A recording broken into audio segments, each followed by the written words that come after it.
what is the problem, or problems plural, with voting, with democracy, all these things that are praised in all over the world? There's some 197 countries, according to the Animaniacs, and I think a huge majority of those countries claim to be democracies, and we associate democracies with mainly with voting, with rule of law, with free, fair, frequent elections, all these things.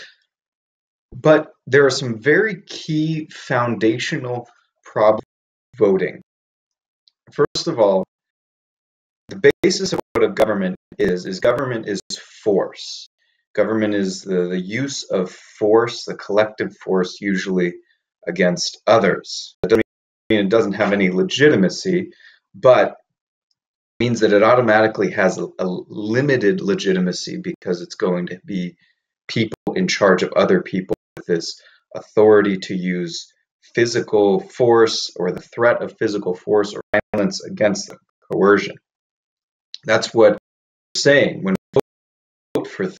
That's what we're giving permission to do when we vote for things. That's what we're saying when we say there should be a law. We're saying that we're outsourcing this entity called government to use someone to either do something or to stop something or to punish people for done something. And in some cases that's appropriate, like rape, murder, theft.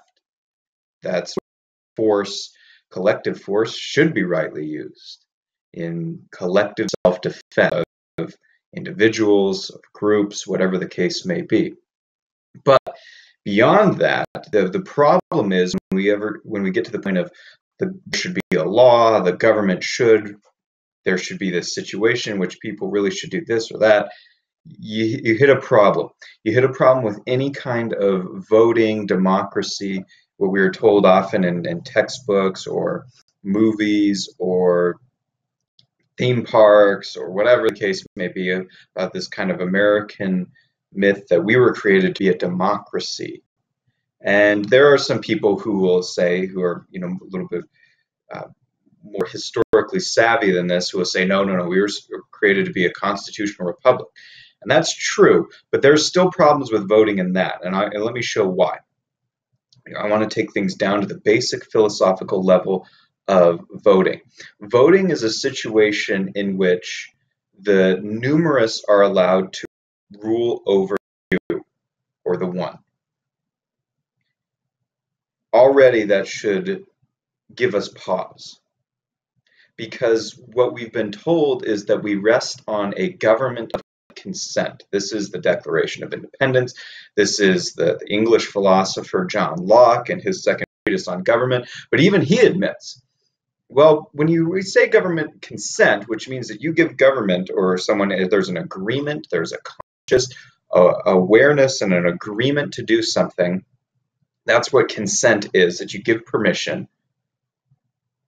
That, well, you can't really ask everybody to get the consent of the government. You have to kind of assume that they consent. So instead of express consent, where you are saying yes, or you are signing a contract, or you are joining by signing up, by a verbal declaration, what is assumed is your consent.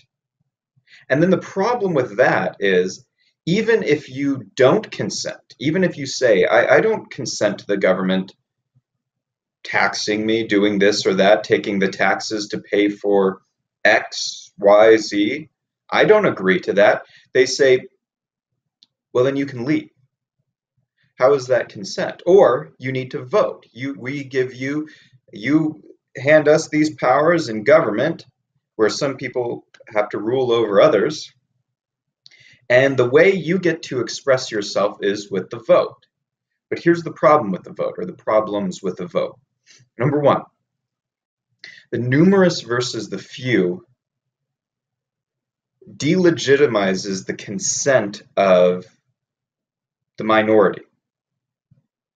This means if rights are going to be up for grabs, then this could easily be used, the situation on my screen could be easily used to justify slavery.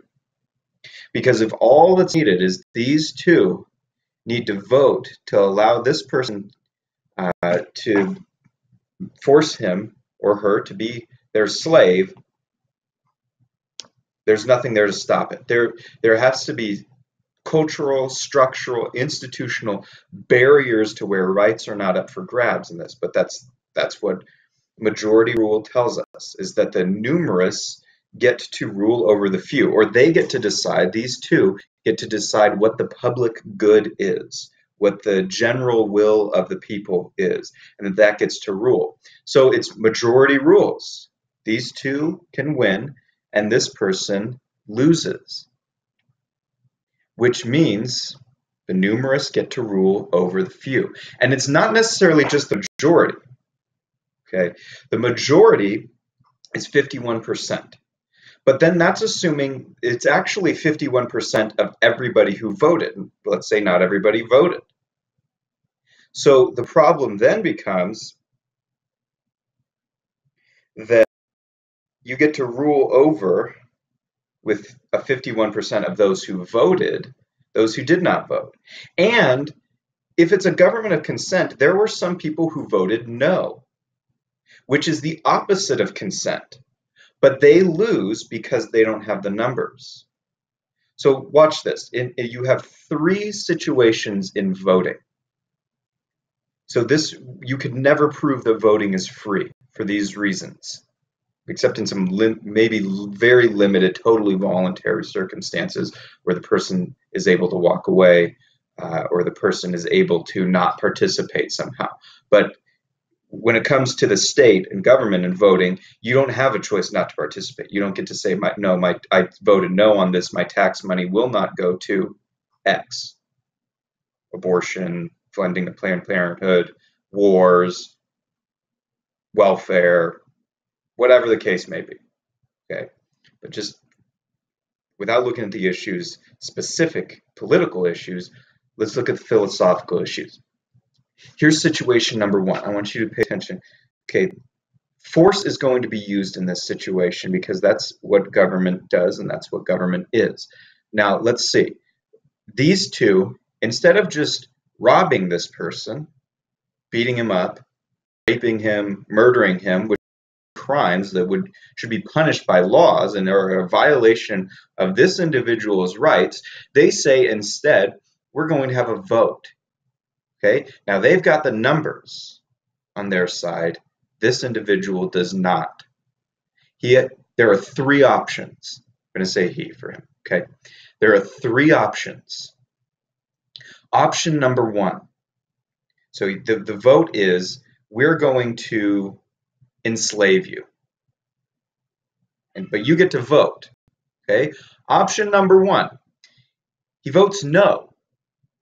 The problem is with voting no is he is tacitly consented to the legitimacy of the system by voting. He legitimizes the whole process.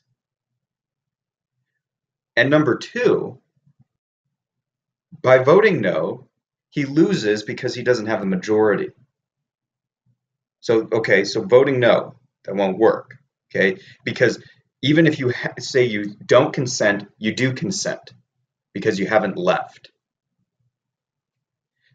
Number two, this person decides, I'm not going to legitimize this at all. I'm not going to participate in this fake system in which these two, the majority, get to take away my rights. That's a false dichotomy. It's a false system of choice where there really is no choice. And so I'm not going to participate. Okay? But they still participate and they still are going to use force and they're still planning on enslaving him. So they vote. He abstains from voting and then he is morally lectured when he gets enslaved and doesn't like it and is told, dude, if you don't vote, you can't complain.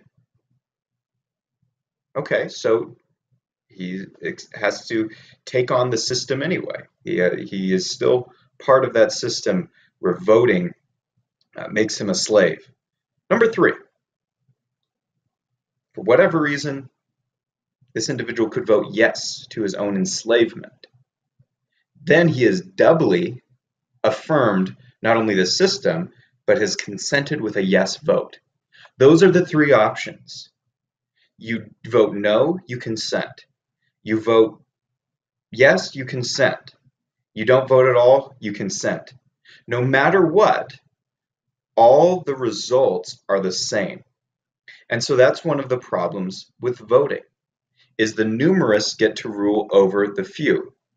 That it's the consent of the majority of voters. It's not the consent of everyone. And even if they say, I don't consent, what the government says is you do. And so this can mean that our rights or the rights of others are just a majority amount of votes away. That's all that keeps us from slavery, rape, theft against us, just general aggression and coercion against our rights, against our liberties, is the whim of a majority. And this is one of the problems with voting. And here's the thing. Two people don't have more rights than one person. One person does not have more rights than two people. What would be necessary is a government that does not violate those rights, but rather protects them. But that's not what you have. And that's not how governments stay, because the expansive nature of power and human nature is to use power and this guise of authority over others. And so it just becomes a competition of power to use against others. And so what you end up really having is a situation in which you have to choose. Do you want to be the master or do you want to be the slave? And you can't say you don't want to be either, because you will end up tacitly in one box or the other when it comes to voting, when voting is allowed to have this power. Now, if this was a situation in which these two people just come and try to enslave this person, that's called a crime. So it doesn't matter if it's a crime if it's one person to one person, two people to one person, or 1 million people to one person, calling itself government. It is still a crime.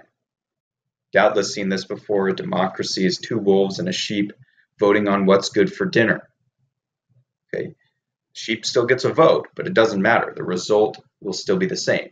Now, this goes back to what many friends, usually in the more conservative camp, say, or the more just constitutional camp, there's some liberals as well, say, well, we're supposed to be a representative republic.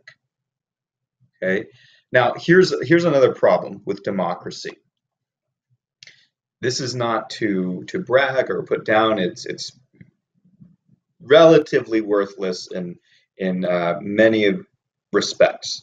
So this is not to be high and mighty by any stretch of the imagination. But I have a degree in political science. I spent 4 years studying, paying thousands of dollars, or my parents paying thousands of dollars to get me a degree in political science. I'm paying thousands of dollars more to get a master's in political science. I teach government and economics for a living. And there are people of the same education level and same schooling who we discuss these matters, and we have severe disagreements of philosophy and disagreements of what government should be and do, and different opinions on policy. And we've had years and years of education and we don't all agree. However, someone who has had no political education but has voting rights is able to vote, and their vote counts the same as anybody else's. So that has the veneer of equality. One person, one vote, everybody gets to vote, we're all the same. But the reality is someone who closed their eyes and pulls the the lever for whoever, for whatever candidate, whatever person, whether they had knowledge of the topic or not, the vote counts the same. The problem with the secret ballot, meaning the Australian ballot, the secret ballot, where we didn't always vote in secret, that's relatively new, is that no one can be held for who they voted for. Now, the good thing, people aren't intimidated. They can go in and vote without a threat of reprisal from the government. On the other hand, secret ballot means a secret government. No one can be held accountable for voting away the life, liberty, or property of their neighbor, because you don't know who they voted for or what policies or things that they voted for. But they may have voted to outsource a power to government to give it rights that it did not have to aggress against you or you against others. Again, you have to choose master or slave. Well, what about representative democracy?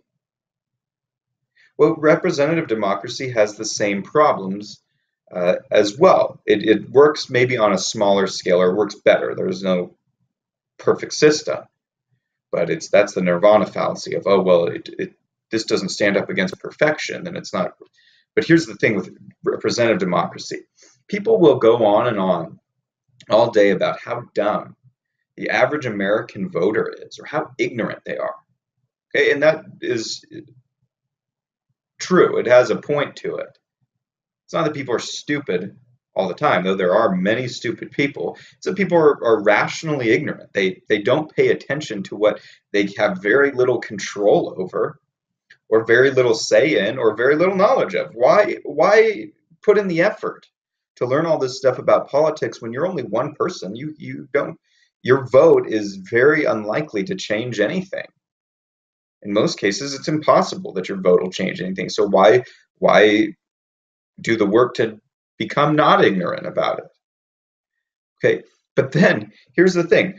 People go on and on and on about how ignorant people are, but then talk about how everybody deserves a vote, and then talk about, oh, well, these people are dumb, but we have representatives to lead us.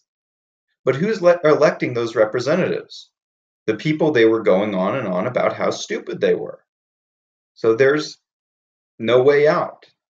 You're stuck in this system in which voting is violence. Voting is the outsourcing of violence to the government.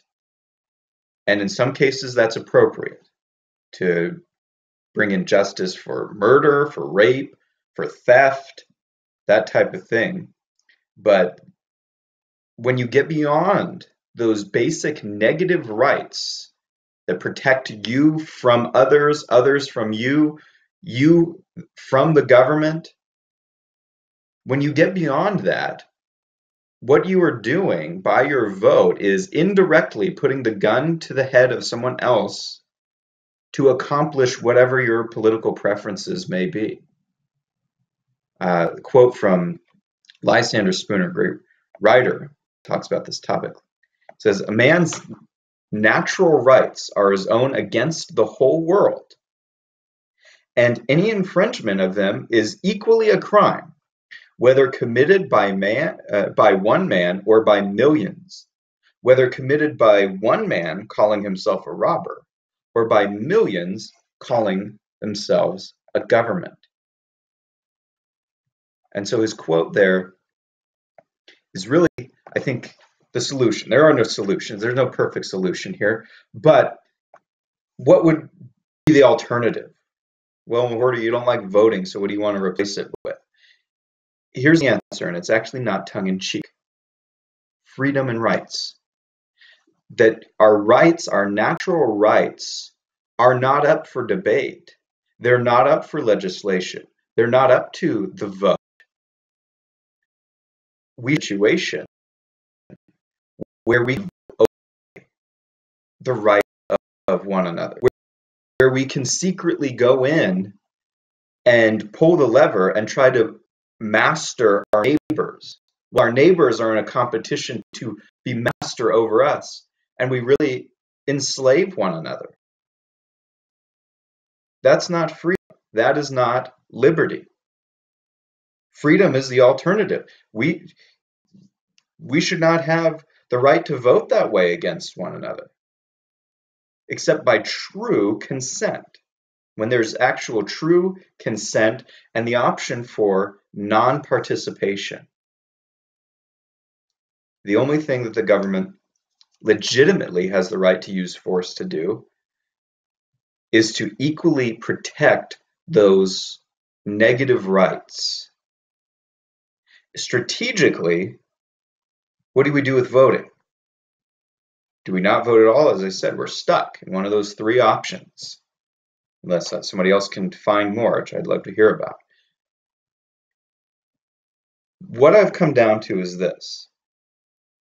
Strategically, only vote in self-defense. Do not vote to use force or government power against others. We ought only to vote in self-defense, to strategically, as best as possible, avoid that infringement of our rights, and to use voting to move toward a freer system in which our rights are actually protected. Now, will that actually work? I don't know, but we'll see. But that's the strategic advice I would give to anyone who asks what I say should be freedom, and that the solution should be only voting in self-defense, not to overpower our neighbors while our neighbors try to overpower us. Ludwig von Mises, a great economist, said that those who are not fit to serve people want to rule them.